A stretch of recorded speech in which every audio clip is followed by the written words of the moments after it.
Hello guys, எங்கள் அம்மாவோட recipe உடச்சி ஊற்றிய முட்டை குழம்பு எப்படி பண்ணுறதுன்னு பார்ப்போமா. ஃபஸ்ட்டு ஒரு கடாய் வச்சுக்கோங்க. எண்ணெய் ஊற்றி நல்லா காஞ்சதும் 2 பெரிய சைஸ் வெங்காயம் கட் பண்ணி ஸ்லைஸாக கட் பண்ணி போட்டு நல்லா வதக்கிக்கணும். அதுக்கப்புறம் பார்த்திங்கன்னா அதுலேயே கருவேப்பிலை லைட்டாக போட்டுக்கோங்க.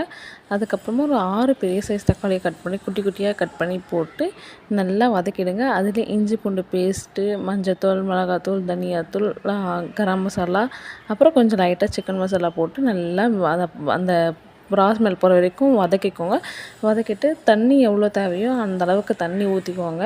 தண்ணி ஊற்றிட்டு அது நல்லா பாயில் ஆனதும் உப்பு போட்டுட்டு அதுக்கப்புறம் எத்தனை முட்டை உங்களுக்கு தேவையோ அத்தனை முட்டை உடச்சி ஊற்றிக்கோங்க. உடச்சி ஊற்றி மூடி போட்டு வேக வச்சுருங்க. அப்புறம் மூடியை எடுத்துகிட்டு அந்த முட்டை மேலெல்லாம் லைட்டாக பெப்பர் தூவிட்டு ஒரு முட்டையை திருப்பி விட்டு அது ஒரு 2 மினிட்ஸ் அந்த மாதிரி வேக வச்சு எடுத்துட்டிங்கன்னா சப்பாத்திக்கு இது செம்ம பெஸ்ட்டான சைடிஷ்னு சொல்லுவேன். ட்ரை பண்ணி பாருங்கள்.